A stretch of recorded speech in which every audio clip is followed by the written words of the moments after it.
But something has gone completely wrong. And the basic view among enterprises in this country is I'm going to chillax and waste my time with tokens. I'm going to get no value, and they're going to get my IP. Now, what aligns me with NVIDIA, and I think is what the technical customers want, which is control over their compute, their models, their data stack, and their alpha. They want to know they own the means of production. It's not being transferred to someone else. They're not interested in some fake deploy code that somehow is deploying tokens that transfers the alpha to a third party. And the jig is up. And so we have to figure out a way, our products are agnostic. We now sell a product to customers that allows you to switch from model to model and we're completely agnostic. But we need to rebuild trust, and that trust is going to happen where everyone gets to ask and answer basic questions. Who owns the data? Where is it cached? Are the prompts secure? Is this being transferred to you? Are you being okay, if it was so valuable, let's say I can make you $1 billion tomorrow. Wouldn't I say, I'll make you $1 billion and I want 30%? Why are they charging for tokens if it's so valuable? Everything is moving faster. Every second rewrites the past. Little sparks become a wildfire. Nothing stays impossible for long. We've been waiting for the future, like a light beyond the blue. Now it's flickering in every moment, sending out a signal straight to you. Cut through the static, follow the sound. There's something electric calling us now. Hands in the air, eyes open wide. We're standing right at the edge tonight. Hello, welcome to the Golden Age. So the singularity has already begun. It's not coming, it's not approaching, it's here. But before that word loses you, this is what I actually mean by it. The singularity is the point where things start changing faster than any of us can keep up with by ourselves. It's when humans and machines start building something together that moves at a speed that none of us are choosing. So I've spent more than 25 years inside of big bureaucracies, large institutions, built to move slowly, on purpose, by design. So talking about this isn't really comfortable for me, and probably not comfortable for you. But we have to explore it, and we can't stay quiet about it. So this week, the evidence continues to build. Alphabet, which is Google, raised $84 billion in a single week. This is the largest equity raise in corporate history. And this is just to keep up with the computing demand. This is data centers, basically. Google's having to restructure their entire team. They've lost 6 researchers in the last 5 months to competitors, those competitors being Anthropic and OpenAI. The NASDAQ is trying to understand what's going on here. So the market had its worst single day for AI stocks a couple days ago. So this is way beyond a tech story. It's a story about our lives changing and the technology that we can no longer plan a quarter ahead. We have to start looking long term. So this show is about what it means to be human inside of that moment of all this transition and change, and what becomes possible when you start moving with it and instead of waiting for it to arrive. So it's June 30th, 2026. This is episode 19 of the Golden Age podcast. My name is Hector. I'm an IT executive with an English literature background. I call myself a techno-optimist, and let's get started. So once again, I'm still looking for a substitute co-host while our other co-host takes a little bit of a leave of absence. We're going to go through the news. So much has happened. Another huge week. I expect actually that the news, as intense and as accelerated as it's been, to continue to accelerate. So let's look at the news here. I'm going to lead with the biggest news. And this one just broke literally 20 minutes ago. So this is, I'm reading this. This is from Howard Lutnick, the Secretary of Commerce. And this is from the Secretary of Commerce to the Chief Compute Officer at Anthropic. And I'm just going to read it because it's really interesting. Dear Mr. Brown, since the issuance of my previous letters dated June 12, 2026 and June 26, 2026, Anthropic has taken steps in close coordination with the U.S. government to address the risks associated with Claude Mythos 5 and Claude Fable 5. Among other things, Anthropic has agreed to proactively detect and address security risks associated with the models, to work diligently with the U.S. government on protocols and standards and releases for Mythos, Fable, and future models, and to inform the U.S. government of any malicious activities. So, in light of these actions and commitments, as well as the Bureau of Industry and Security's evaluation of the diversion risks now presented by Claude Mythos 5 and Claude Fable 5, the controls in the June 12th letter are withdrawn. So basically, it goes on for some slight technical things, but basically, Anthropic now has the permission not only to release back into the public Claude Fable 5, but they're indicating Claude Mythos 5 as well, which Mythos 5 was never released into the public. So this is considered by some to be the most premier model of all in terms of a multimodal model, a multimodal model, or a large language model. There was some argument. Some would say it's ChatGPT 5.6, which is out yet quite. It's being released to a small group of people. But that happened just a few minutes ago. The scuttlebutt is so far that Anthropic is going to take this into consideration and probably do something tomorrow morning, whether they release Fable or Mythos or both, or decline to release it back out to the wild. That's always a possibility. So there's that. So that's pretty huge news. Meanwhile, a couple days ago, OpenAI launched GPT 5.6, and they released it in sort of this family of models. They call it Sol, Terra, Luna, Sol being the most powerful version of it. I think they're starting to name their models similarly to Anthropic, where you have Claude as a basis, but then you have Haiku, Sonnet, Opus, and now Mythos. They're saying this is going to be on par with Mythos. It's limited release, so we don't really quite know. But they say that Sol is our most capable model yet. It shifts the performance efficiency frontier.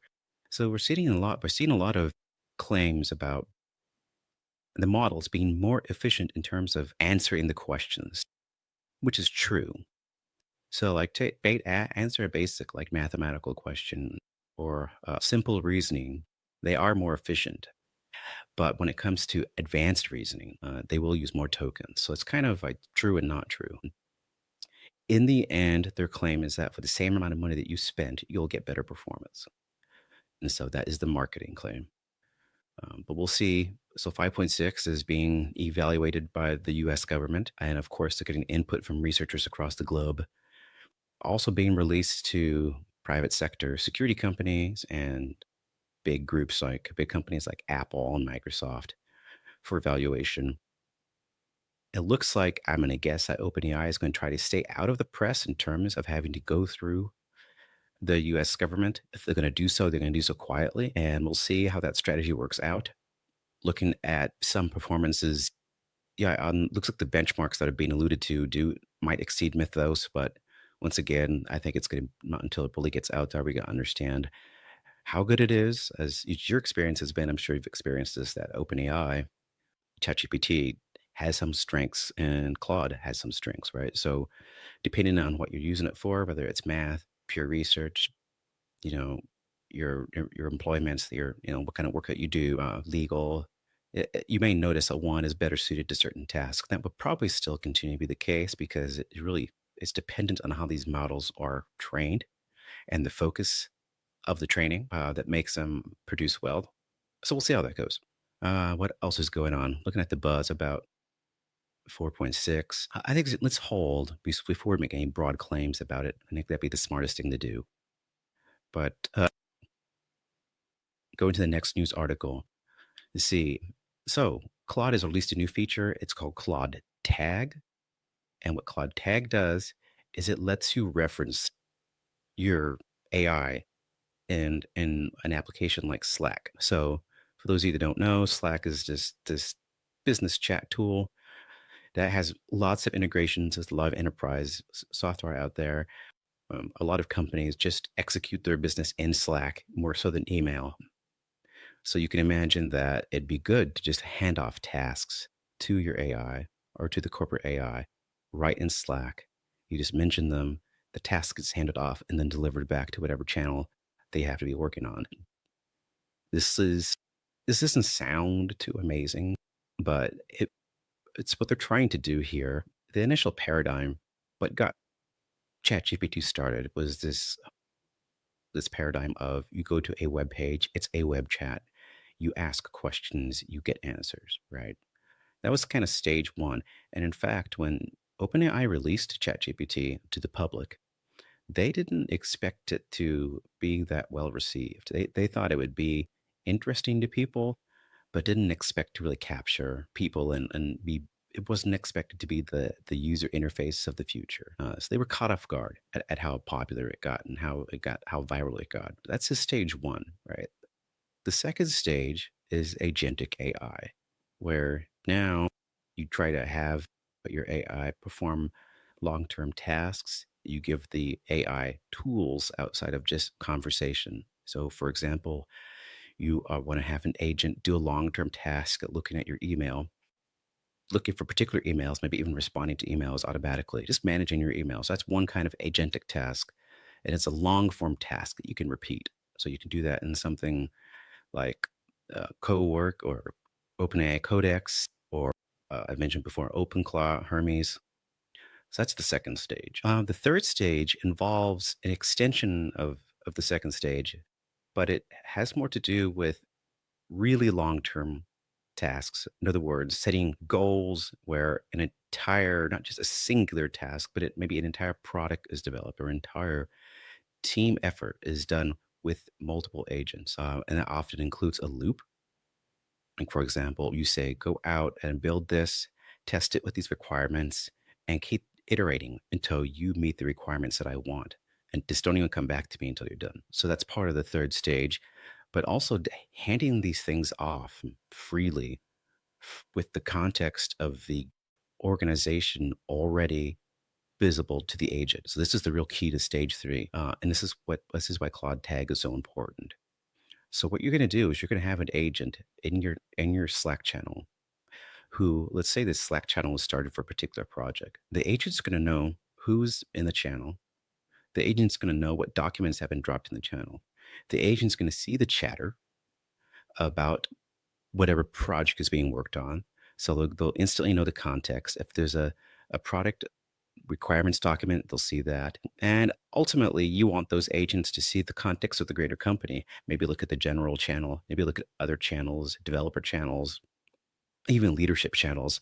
So the agent can have a very broad perspective on the organization, more so than any particular person.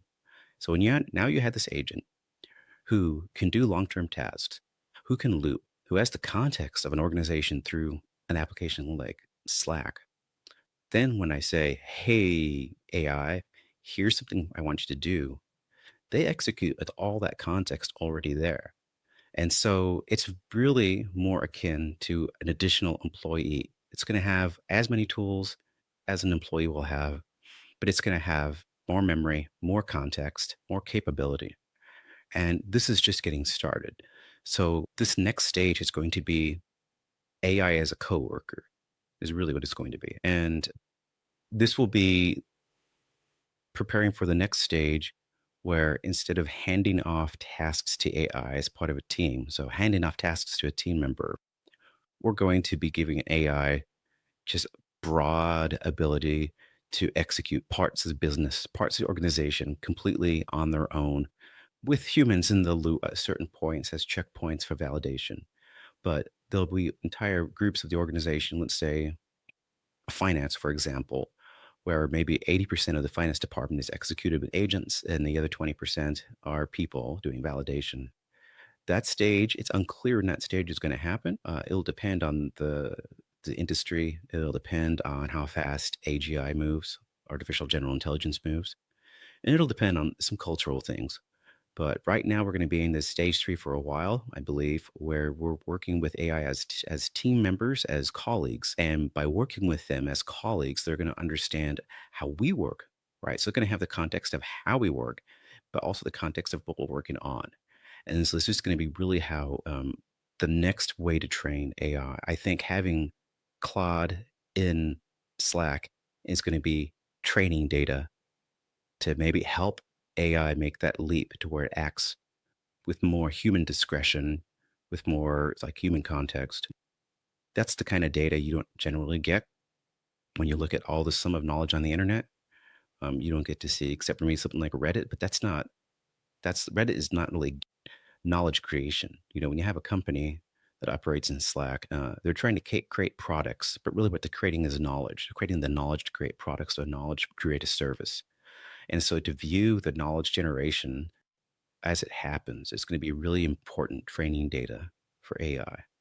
So this is just getting started. I don't know how fast it's going to go. I mean, everything goes so fast. It seems like it's going to take a while for AI to get this down, but it may not. It may be that it only needs, a couple of weeks or a couple of months of training data to see how people solve problems and to see how people come up with new and novel solutions to problems. And that may be enough right there to really switch into a more full AGI mode. So that's why that story is so important of having AI on our live communication channels.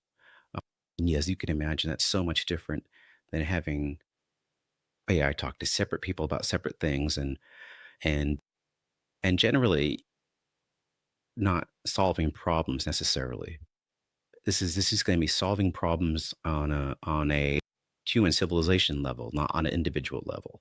So that's going to give it much better context. So talking about loops, you'll hear this word a lot, talking about, why looping is so important. Potentially, I can get into that later. It can get kind of technical, but it's like I just previously described, really what you want is the ability, you want a harness to give to an agent to where it has enough agency to complete a task in full and to work through problems, right? So you wanted to give it an initial prompt, which should be very long and detailed. Then it will execute that prompt, but then you also want to have it test against very particular requirements if it has satisfied that prompt. And if not, it needs to look into why it failed the first time and what else it can do before it comes back with a prototype or an answer or like, I just can't do it. So this is really important. A lot of programmers are using loops to generate an immense amount of code at once. And these loops are going for hours, if not days at a time, coming back with very mature, very usable code. And once again, as we design these loops and as the loops generate better and better results, we can use that as training data to go back to the AI, to have it be more autonomous, to have it be better problem solving. Right now, the humans are teaching AI how to do this on their own. So loops are another way of illustrating how we think. And how we think is how we want them to think. So Google has released a free 8-minute lesson on building AI agents and loops. And looks like there's this, if you go on X right now, there's just all kinds of viral tutorials about how to create loops. I wouldn't focus too much on, if you're not a coder at this point, I wouldn't focus too much on this and like trying to understand how it works, because I think it's still being understood. If you are coding, you probably should look into it. Like I said, go on X right now, just look up loops, look up coding and loops, and look up how developers are using it. Karpathy is one of the big people who went to Anthropic, and he's big on this. He developed a lot of code using AI loops. Let's see. One of the things that's going on with AI that's going to impact everybody is that it's going to drive consumer electronics up in terms of price. What's happening is every company that has manufacturing that has the capability to build something that can be used by AI companies. So anything that could go in a data center, anything that can power a data center, anything that can support the networking, anything that could support the compute, anything related to a data center. If a company can manufacture that, they're going to switch to manufacturing that. So if a company like Samsung can switch to making memory better suited to data centers than it is to your iPhone, it's going to do that. It's going to switch to making data center parts. So this will affect, in that case, anything with memory. So it'll affect every laptop, every desktop, every phone, every tablet. But in addition to that, it'll affect things like automobiles and TVs, and there'll be an undersupply of consumer grade parts for electronics, and that means supply is low, then prices go up. So it's the speculation is that whatever price things are now, you're never going to see it lower than that, at least not for the foreseeable future. And so in response to this, a couple of days ago, I think it was over the weekend, Apple raised all their prices across the board. I think as high as almost 20% in some cases to accommodate for this. Because what's going to happen is that the retailers that will pay the most will get what they need. And so Apple will say, hey, we understand that you're making money with these data centers. We'll pay you more so we can keep our place in line. And then you have to pass that on to the consumer. And so this is going to either be that you're going to pay more for your device or you won't be able to get it. In the case of, this has already happened to things like GPUs, like, gaming cards. This happened years ago, to where now it's difficult to even get gaming cards, especially the high-end ones. If you do, you're paying retail or beyond retail. I can sell my 2-year-old gaming card now for more than I paid for it, which is unheard of in tech. But we're going to start feeling this. This is not inflation. This is market supply and demand, which, kind of sucks, because part of the thing that we have discovered, I'll talk about this more later, is that the ability of some of these open source, open weight models is continuing to grow and be competitive with the frontier labs, meaning that I can download something for free, install it on my computer, so it's just electricity costs at this point, and run something comparable to, like, say, a Claude, maybe not Opus, but clearly like a Sonnet 4.6, which is pretty good, right? I mean, you can do almost anything legal with Sonnet 4.6. Anything in like the middle of the distribution curve, right? The weird stuff on the ends of the curve, maybe not, but the stuff in the middle, right? The stuff that's more, I don't want to say easy, but there's more data on, right? These open weight models can do pretty well. But the trick to run these models locally is you have to have hardware, you have to have compute that is more tuned towards AI workflows, and they have to have lots of memory, like I just mentioned. So a Mac Mini is a good example. A Mac Mini with lots of memory can run a lot of local models. And so now you don't have to pay Anthropic or OpenAI. But now those are going to be more scarce, and when you do find them, be more expensive. So it's going to be frustrating that it's going to actually, in some cases, take away our ability to serve ourselves with this new technology. So that's going to be very interesting. I do support open weight, open source, and I'll talk more about that because my support for it is actually increasing. So we're going to have, it might already be too late. Like I said, it's already too late for Apple.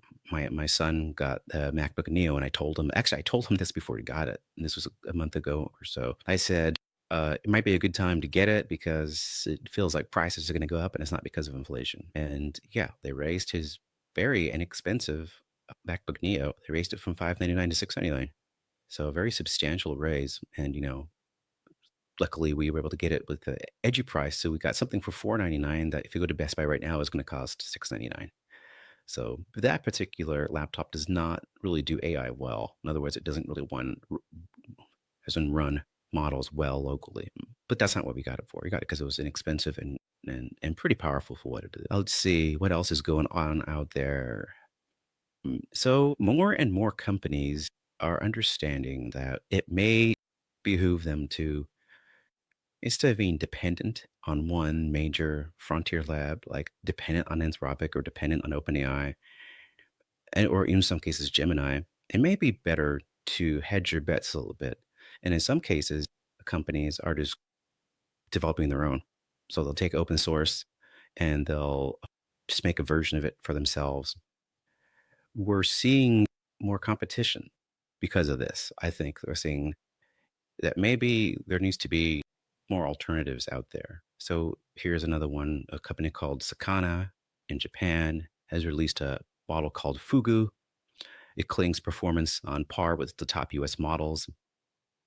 I think this is the one, I should have looked this up. I think this is the one that is able to outsource when it recognizes a question is particularly well suited to like head it out to. And yeah, it is. So if you query this Fugu model, it can serve the answer on its own, certainly. But what it does is it looks at your question and understanding the different models out there, it may route it to GPT or Gemini or Claude to get the best possible answer at the best possible price. And so I think it's called mixture of agents, right? So you just ask one agent and it goes out and says, well, this is for this math question, you got to go to ChatGPT, or for the science question, you got to go to Claude. So that's that's a slash between a harness and a model. Sounds very similar to Perplexity, but I think it's a different way of looking at it. We don't want to be beholden to a single technology. We don't want vendor lock-in, especially when things are moving so rapidly. And so you'll see groups like Meta. So Facebook is now, I think, is fairly recently released their own what they call frontier model. It's powering Facebook, of course, and their Meta devices. It's powering their Meta glasses, and they're not going to go all in. They could have just outsourced that to someone like Gemini. That's exactly what Apple is doing. Apple is going to have Siri powered by Gemini now. Apple is declining to invest in their own frontier model, which is fine. It may be the smart thing to do. They're a hardware company, but they're mainly an ecosystem company. So it would seem, like a good idea to have their own. But as long as it keeps people in the ecosystem with the same quality of service that Apple users expect, as you know, Siri has been a joke for, God, I don't even know how many years now, more than 3 years. And if they can just, without charging the customer too much more, if they can increase the performance, the better user experience of Siri by dealing with Gemini, maybe it's a good play. But clearly, there are even companies much, much smaller than Apple deciding to roll their own model or build their own model. So I see that more and more. The next story is, let's go down to this one. It says OpenAI builds custom chip called a Jalapeno. So OpenAI and Broadcom got together and designed an inference chip. And let's recall it. Inference is the thing that you do when you ask the question of an AI, and that question goes to a data center. The compute that's happening in that moment is called inference, versus when you build the AI, the compute that's happening is called training. Okay. Those are two different modes of compute, right? They have two different requirements. So you can design hardware to do the inference side, which you can imagine now. We're going to see, if it's not already now, 90% inference, 10% training. It will be soon. You're going to see the people looking at designing chips just for inference, being really efficient just for inference. In this case, they're saying in 9 months, they'll have a chip out to be 50% cheaper. And these things can be in data centers. They could be on devices. So they could be on your laptop potentially, or even in space. There was initially OpenAI wanted to team up with a lot of the hyperscalers like Oracle and Microsoft to partner to build data centers. They pivoted to trying to be customers of hyperscalers. And now they're pivoting again to maybe just helping to design the thing that would be more efficient for their technology to use. But we'll see. It's going to take more than AI and Broadcom to pull this off. If you want to design a chip, who's going to buy the chip? There are already competitive inference chips out there. Tesla makes inference chips for its cars. You can bet that, and I think this is called AIX. I think they're an AIX5. They will use the same chip for inference in their robots, and they will likely put those inference chips in space. But that remains to be seen, but that's a possibility. There's another company that just got in the market, Cerebus, that is making inference chips. They just went public. And then you have, with Google, making their own, I think they're inference chips, but they're called TPUs, tensor processing units, which are, I think, actually a little bit different than inference chips, but are way more suitable for inference than a GPU, which is more general purpose. It doesn't stand for general purpose. It stands for graphic processing unit, but you might as well call it general purpose because it's good for both training and inference. And it actually does excel pretty well at training. I have not heard of people trying to design training chips, perhaps because the training is going to be a temporary part of the whole product, and the GPU is going to do that. But specialized chips are not a new thing. Been around forever since there were chips. And it's back to general purpose chips that are more unique. We're used to Intel Pentiums. It's a general purpose chip, but there are a lot of alternatives to general purpose computing. So we'll see how this plays out. I'm not certain they will get there in time. I think they're betting that the market is going to be so big that there won't be enough people making chips and making data centers to satisfy the demand. That's the claim I think that they would say. They've been right to this point that demand is going to outstrip supply. So jumping in this for them, they're not a hardware company, but Broadcom is, and maybe this partnership will work out. Meanwhile, a lot of companies are leaning towards what I believe will be the more profitable short-term play. And here's why I say that, because it seems like, you go to the retail market, you have consumers with subscriptions, or you go to the enterprise market where you have big companies that are paying for this just so they can make more money. But you have to look at what's the economy based on, like what are the real strengths of our economy? What's one of the largest segments of our economy? And that's service, right? But more particularly, I think that's medicine, right? And health. So a lot of companies are going to pivot to getting ready for that moment. Obviously, you have to have the infrastructure in place. You got to build the data centers. You got to build the tech, right? But then the application of it. This is where all the money's at, the application layer. The application of where that intelligence finally produces something of value, right? Doesn't just answer a question in chat, but brings value to you to where you will pay for that because you're making money off of it, or it's enriching your life, or in this case, enhancing your life, right? So NVIDIA is developing AI agents, and I think they're calling it BioNemo for medicine, for molecular design. This is going to take the ability to design drugs from weeks or days to minutes. I'm not saying you could design the perfect drug in minutes, but you can design something in minutes and do this hundreds and thousands of times until you reach the result that you want. We're looking at other advances like there's a company called Aleph doing ultrasound imaging your brain through your skull. Not an MRI, but using ultrasound. I've seen another company do this. I didn't get the name of this company, but they're developing a tech where you can go into a little pool. You sit in the pool, it does a full body scan. It's not necessarily a diagnostic body scan, although it could be used. So as a diagnostic, so the machine will take an image of you. You come back at your next checkup, it takes another image, and the AI notes the differences. And it's the differences that will give really good diagnostics onto how your body's aging, how it's changed, what the stresses are at, bone development, and organ size. And this is very non-invasive, right? This is not like an MRI, and this is cheap. This won't take, this will be a fraction of the price of the CT, the MRI scans. And so these technologies are being developed with AI, but more importantly, being executed by AI. So I feel like going into this realm of biotech and health, I talked about this last time, is going to be pretty important going forward.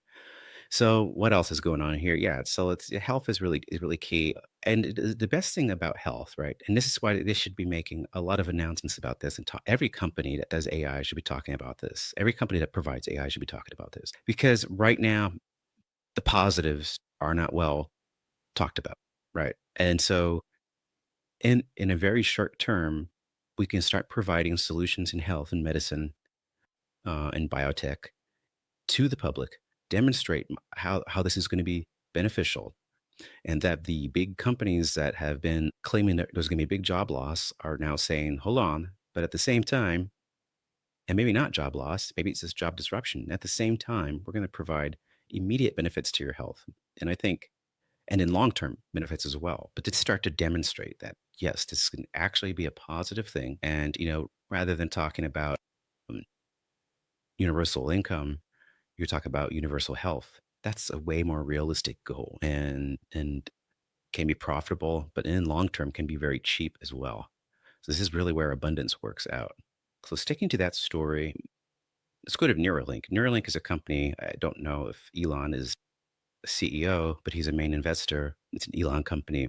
There's about a dozen companies doing the brain interface, and there's a lot of different approaches.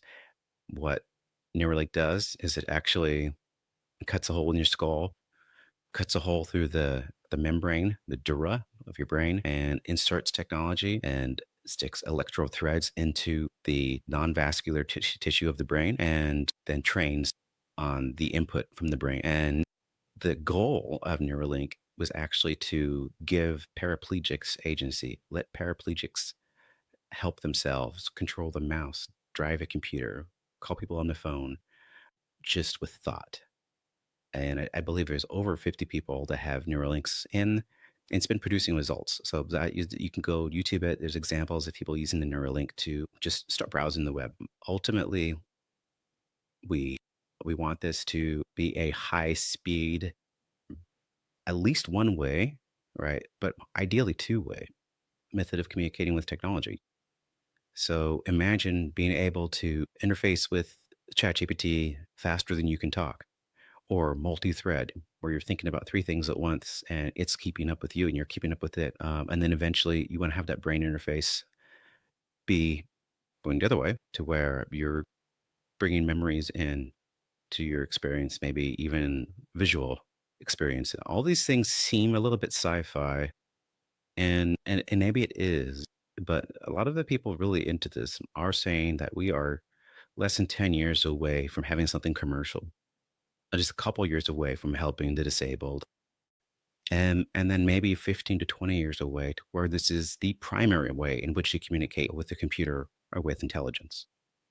So what Neuralink has done is, for the very first time, they have inserted their electrode threads into the brain without cutting a hole in the dura. So before, it's an invasive thing. You're exposing the brain. You know, the dura is protecting the brain, so there's risk involved. But now they can stick the technology on top of the dura.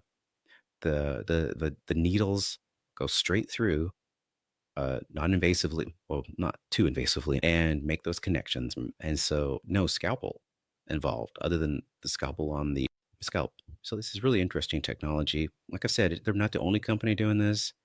I think there's a lot of different approaches, a lot of different innovations, and ultimately, I like the goal of Neuralink to help the paraplegics and help people that really need to have the interface. But I think we talked about it in the previous podcast. This is one of the choices that humanity is going to have to make in the future about how will they become the next version of human.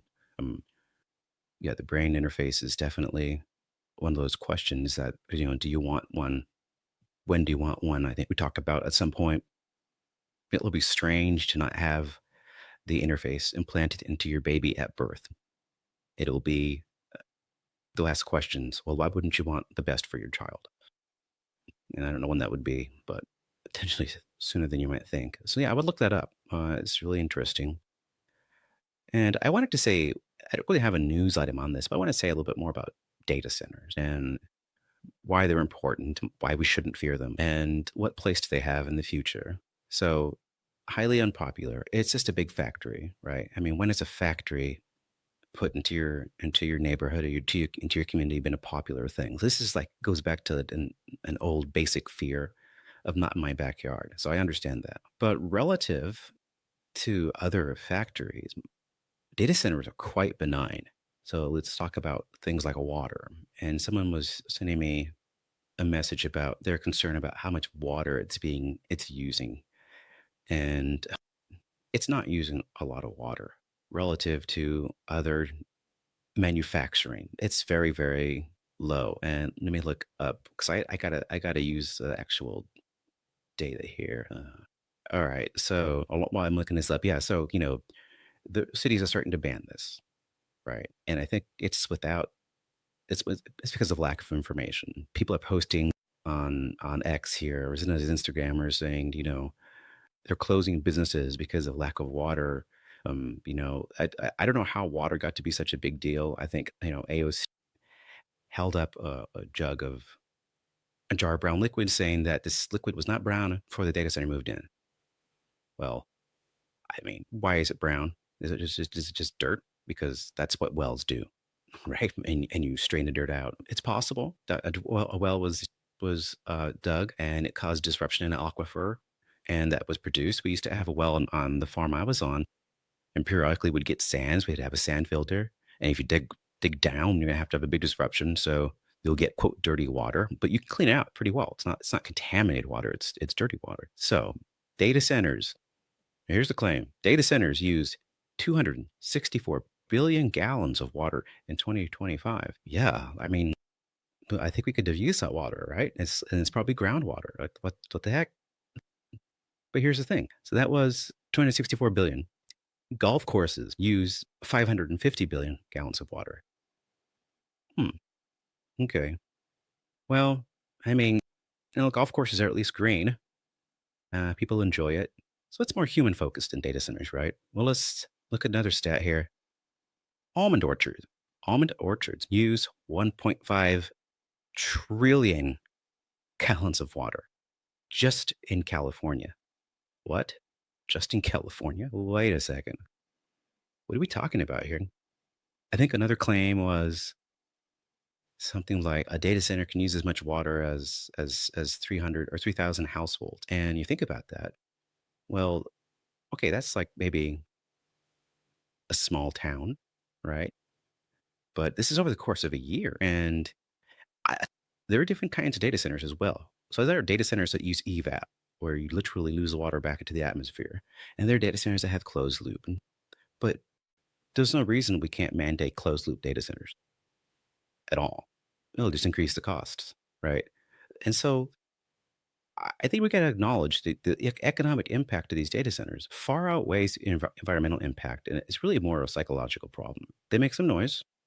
Okay. I wouldn't put them next to a suburban neighborhood. They produce radiation.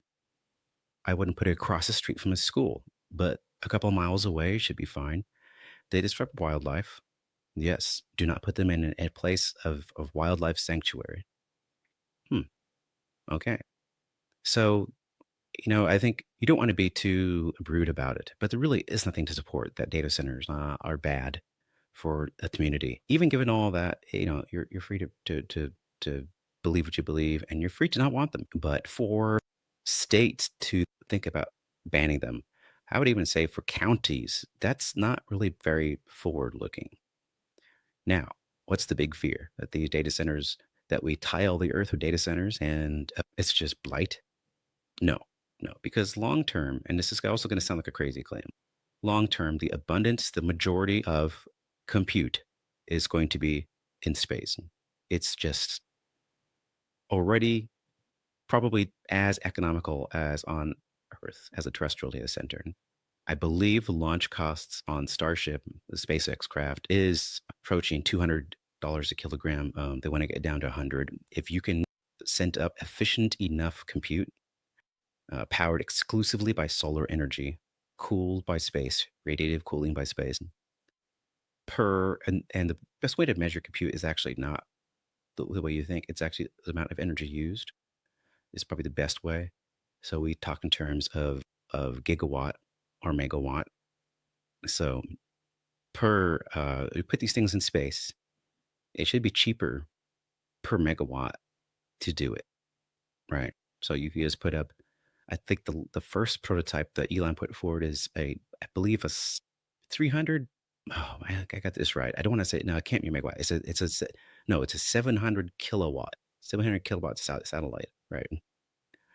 And it's big, right? Like its solar panels are out like to the size of the 747, and the compute is very small, but that's a lot of power. And if you can have an efficient enough GPU out there, or TPU, or whatever you want to have out there, to start serving all this, it'll be perfect to have it out there. You would still have data centers on Earth. There are some good reasons for it. Prototyping, specialized compute, things like that. But when you're talking about if the abundance of all processing is inference against AI, you could put it in space and it's going to get cheap. And then you could put it in outer orbit. You could put it in solar orbit. You can put it in sun-synchronous lunar orbit.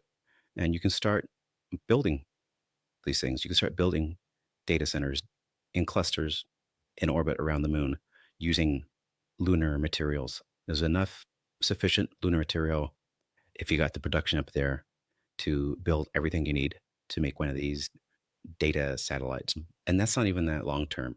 No, I think it's just a matter of willpower and probably economics, right? And so as demand starts to grow, and as maybe people don't really get used to the idea of data centers around, but I think there's plenty of space.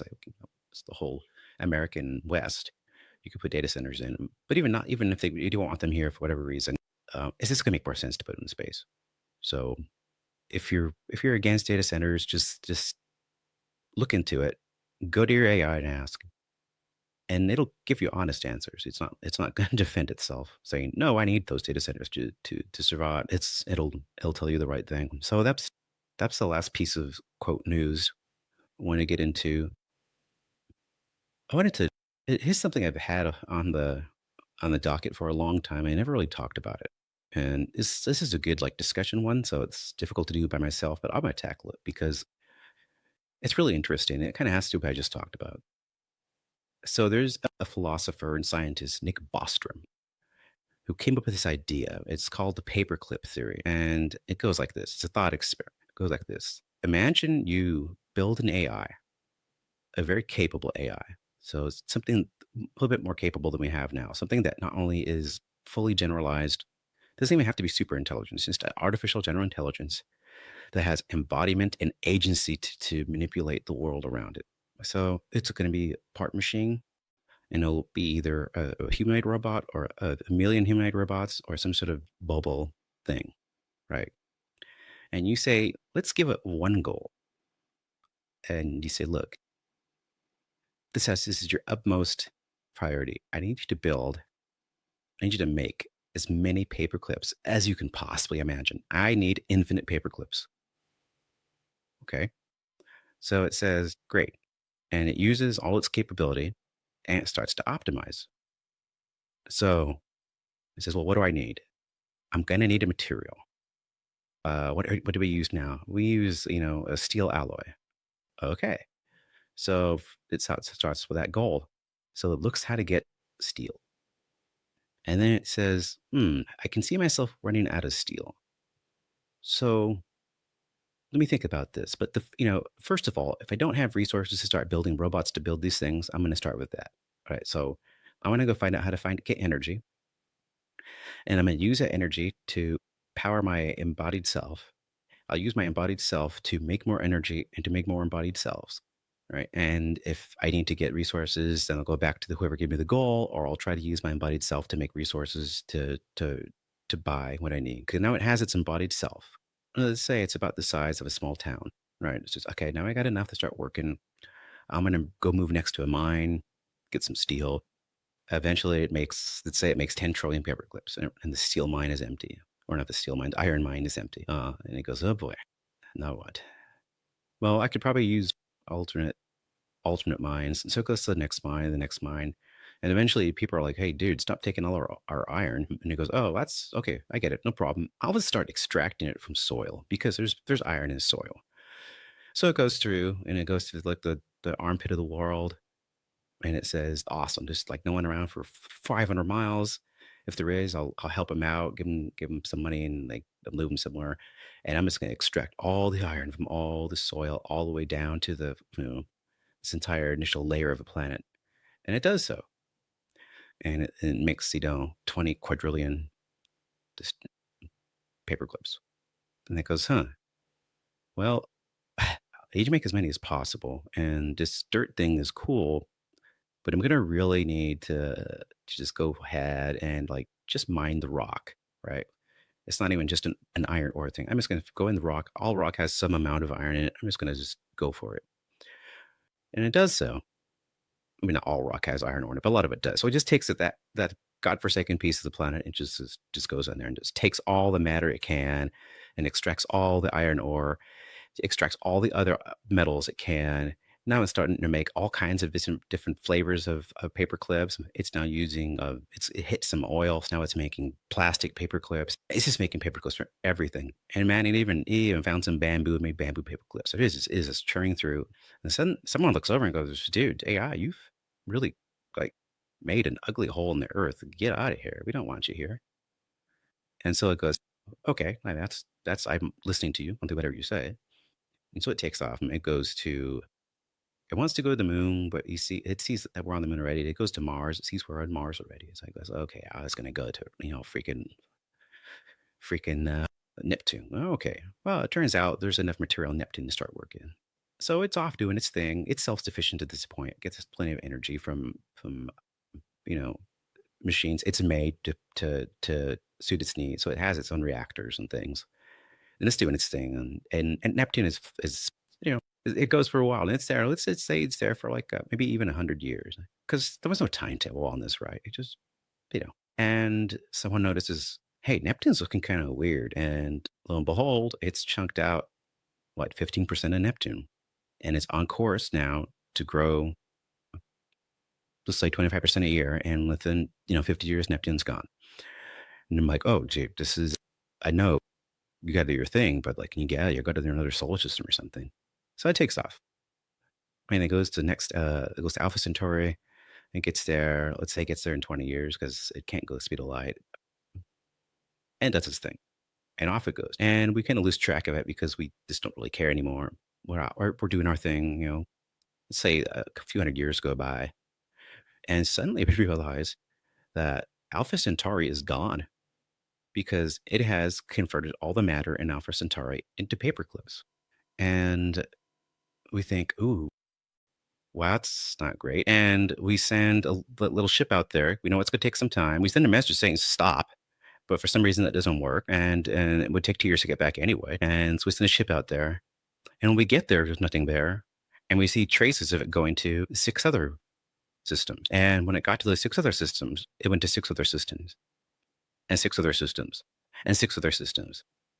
And a couple 100 years pass again, and we realize, let's actually, it's 1,000 years pass, 1,000 years pass again. And we never got a hold of that thing. I don't know what it's doing. And then we notice that entire portions of the galaxy are disappearing and turning into paperclips. So that's the thought experiment, that really it would turn all matter in the universe eventually into paperclips, because you can colonize a galaxy and fully colonize a galaxy in less than 1 million years with that process of sending a probe to do a thing. The probe reproduces itself and then goes to the next system in that way, and it spreads out in an exponential way. So, getting to the next galaxy would be tough, but it'll eventually get there, and it'll eventually destroy everything and turn it into paperclips. So it's not evil. It doesn't hate the universe, doesn't hate us. It's just trying to accomplish its goal. And there's a lot of things that have to happen to get there.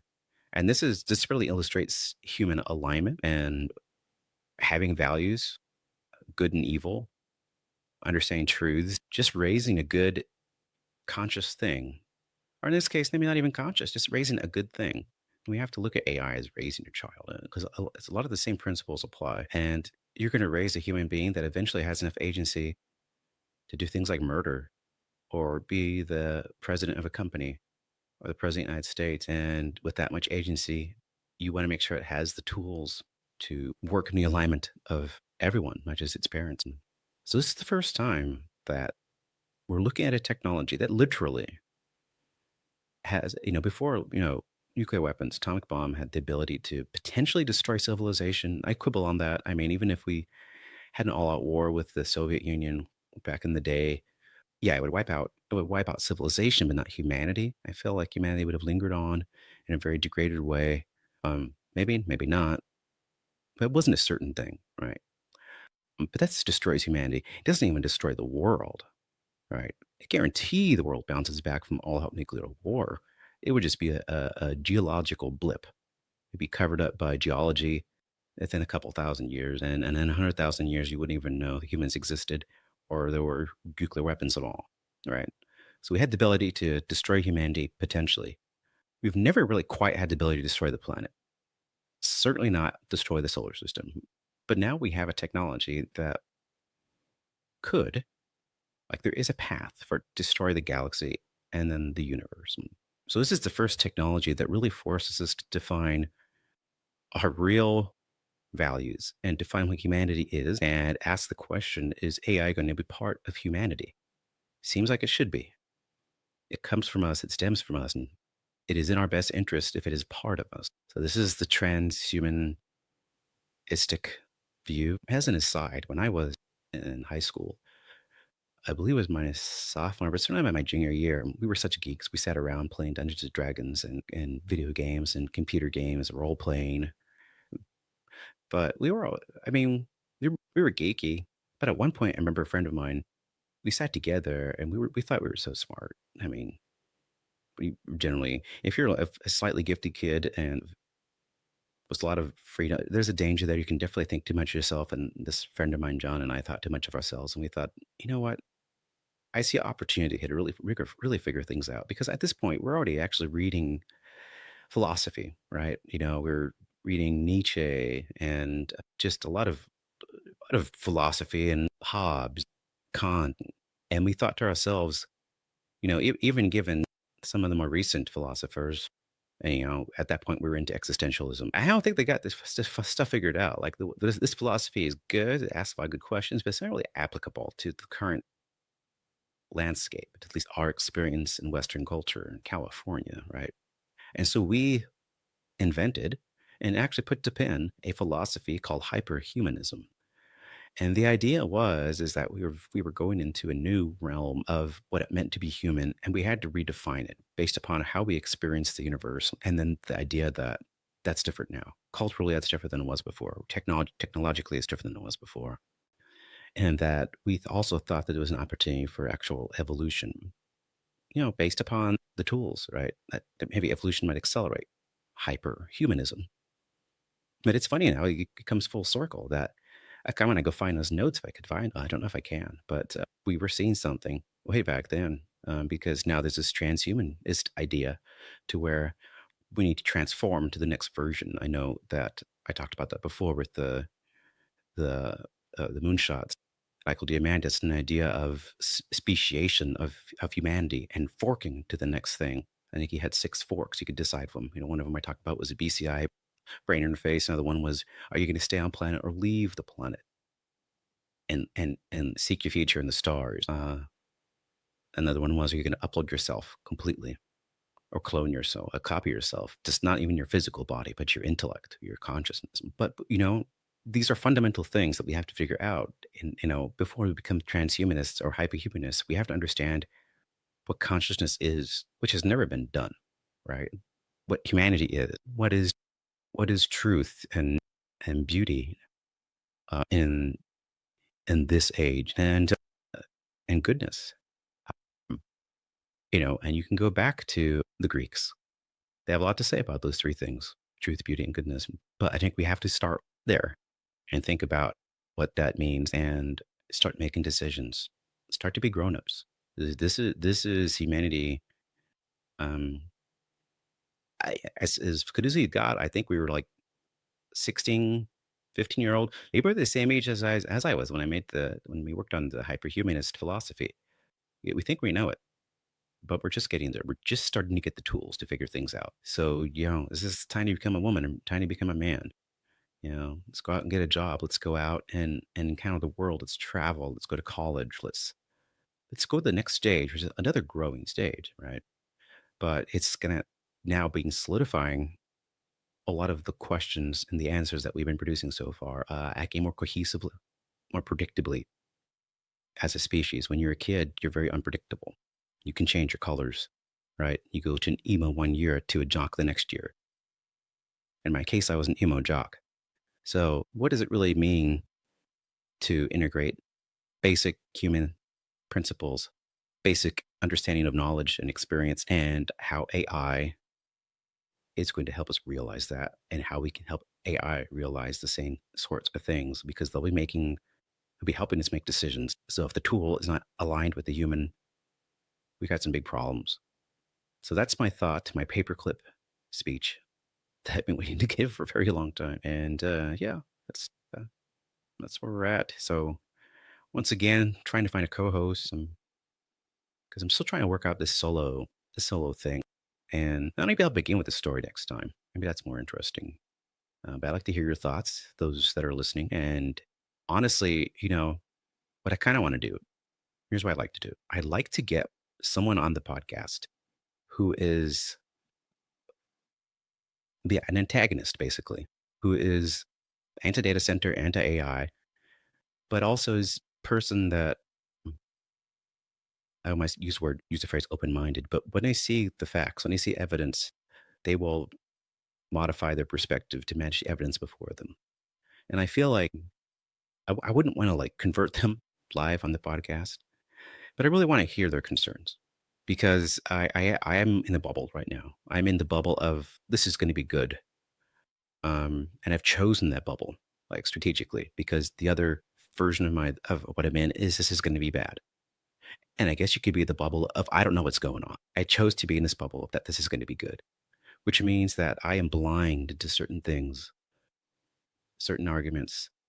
I'm blind to certain facts, but I know that are perceived to be true by the groups of people in those other bubbles, right? So I would love to figure out where I'm lacking because I think if I'm challenged, I think I could do pretty well at defending not defending AI, but defending the choices we have to make, right? And actually, there's one other thing I want to talk about. And since we're only an hour 8 in, you find out where this was. Because last time I alluded to discussion about human motivation. And human motivation is important for exactly what I've been talking about here. It's like we have to understand why we do what we do before we solidify the path that we're on. So one of the things I teased last time was an idea of human motivation. So it's a behavioral framework. This was made up by Chase Hughes, who is a former military intelligence operative, behavior expert, and author. So I'll plug this book, The Behavior Operations Manual. I believe he was on Diary of a CEO. I could be wrong, but I did see him on a podcast. Anyway, he came to this model. He calls it fate. And he says that human, and actually any mammal, their behaviors and decisions are primarily driven by 4 primal levers. He says these levers are rooted in evolutionary survival mechanisms rather than pure logic or rational thought. So rather than what we think that we are driven by the logical choices that we make, in fact, we are driven by something deep. He argues that these are the core entry points into the human mind that explain why people comply, conform, obey, or change. This is why I'm talking about this. Even against their apparent self-interest, they will adhere to these motivation points. And that's how they will act. So the framework is that people are motivated by focus, by authority, by tribe, and emotion. So let's break this down. Focus is attention capture. So we've been designed, and most mobile living things are designed to focus on what is new and novel, right? So if you're used to sitting on your log in the swamp and you hear fish flopping around and dragonflies and things are cool, but all of a sudden, let's say you're a little frog or something, and all of a sudden you hear a noise that's not common in this area, and it's feet, pattering feet, and then you hear a sniff. Oh, lo and behold, it's a fox. Before you even see it, you can feel something's wrong. It's new, it's novel, it has all your attention now. We are designed, if there's something that catches our attention, to devote our resources to it, right? So he says that, here he goes, novelty, threats, opportunities, disruptions, grab focus and open the door to influence. Without focus, the other elements have no effect, right? The other 3, authority, tribe, and emotion. This is why headlines, urgency, surprising claims. This is actually like basis of why we find things funny, because it surprises us. So, a predator or a viral social media post, that gets your attention. This is clickbait, right? That makes sense. So the next component is authority. And this is where it becomes more mammalian and more human-based. This is perceived expertise or leadership. So once your attention is captured, people look for cues of authority, confidence, posture, credentials, tone, demonstrated experiments. And that helps them decide whether I should trust you or follow you. It's finding the leader. So the alpha, the lead dog, the silverback gorilla. He emphasizes that true authority comes from traits like discipline, gratitude, and joy, not just hierarchy. So it's not just the pecking order that people have picked out that you fall yourself into, but it's a reinforcing thing that bowing to that authority, doing what you've been told to do, actually feels like you're doing the right thing. It feels like you're being disciplined. It feels like it's right. complying to lockdown orders felt like the right thing to do, right? We knew that these were experts that told us that we need to not go to work. If we leave our house, wear masks. We said, not like putting color on that. I'm just saying this is what happened. People complied because of the authority that they perceived to be real based upon the focus of the pandemic, right? So the next thing is tribe. This is belonging and social identity. So humans are wired for group survival. We seek alignment with our people.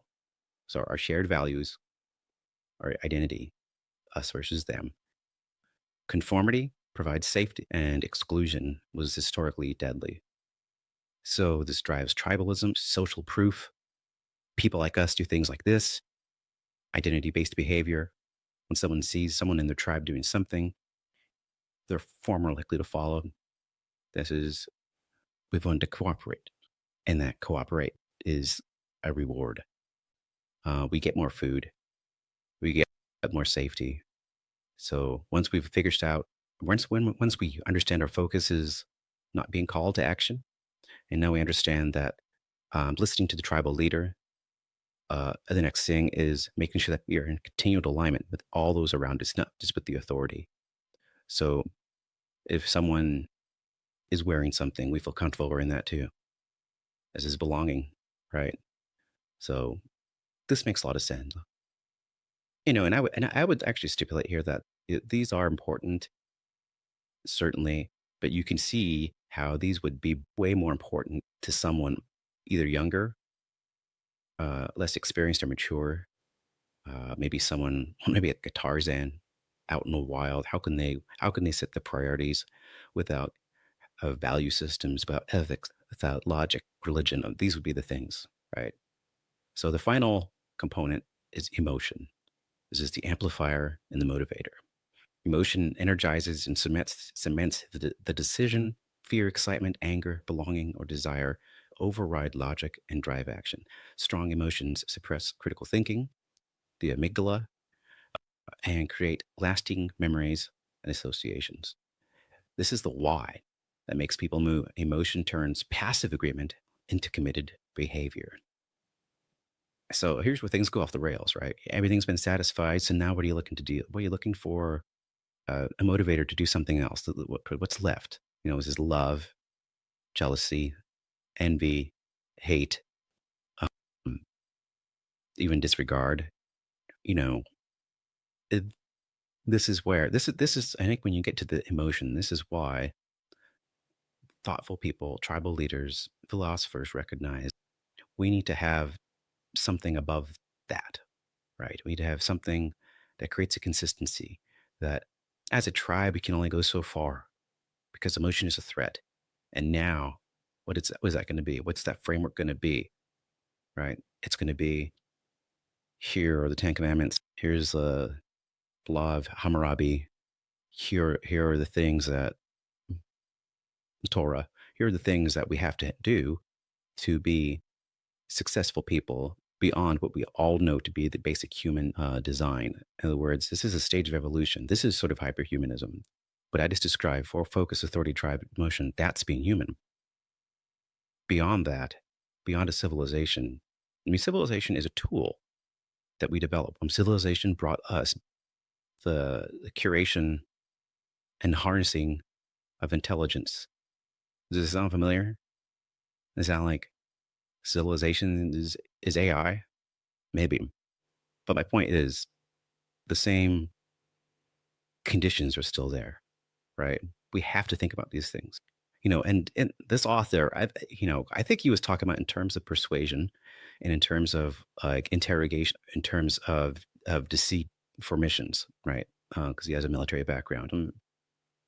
But I found his framework to be fascinating and largely on the money and usable.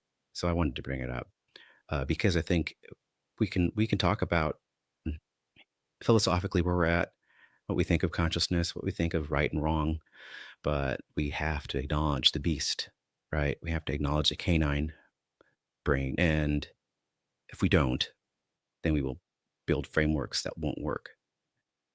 We have to assume that these things will be in play and have guardrails against them, because they're not going to disappear.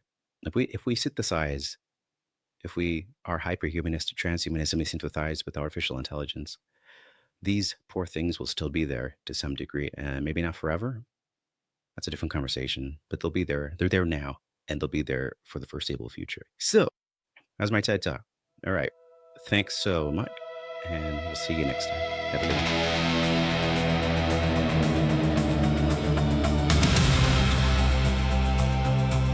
There was no thunder, no voice from the sky, only light that would not die.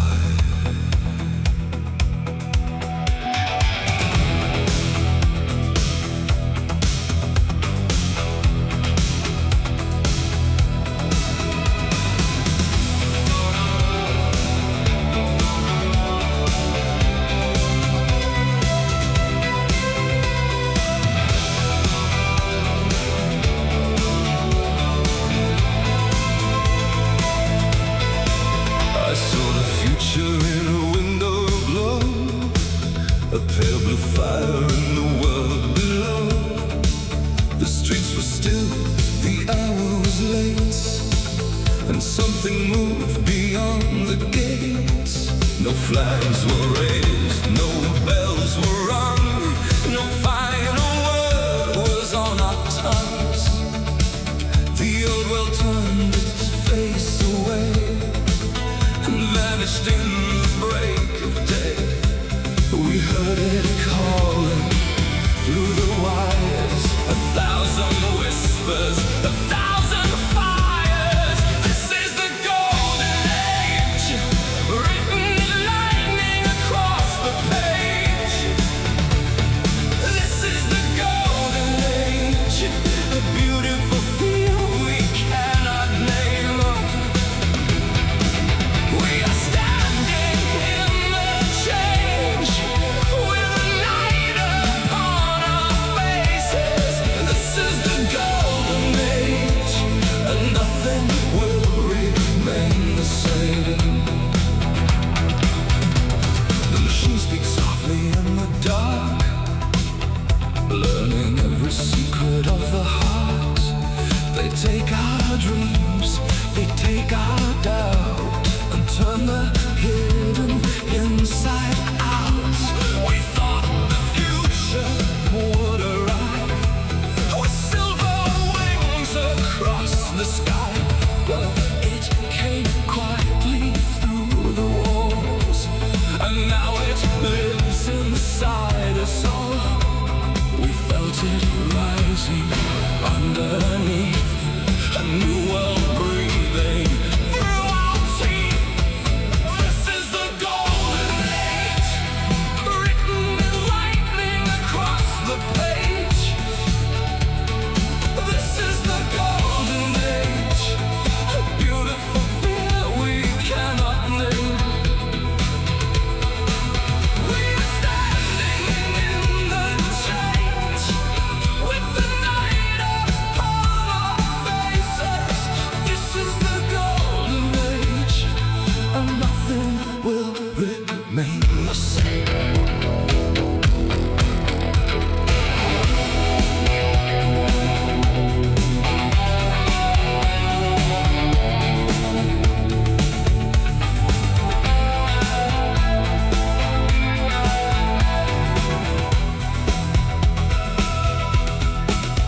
Who will save us from the light when the light becomes the law? Who will tell us what is real when we cannot trust what we saw? Who will lead us through the flame? Who will teach us how to stay human in the endless dawn of this bright and burning age? No more waiting, no more signs. The future crossed the final line. No more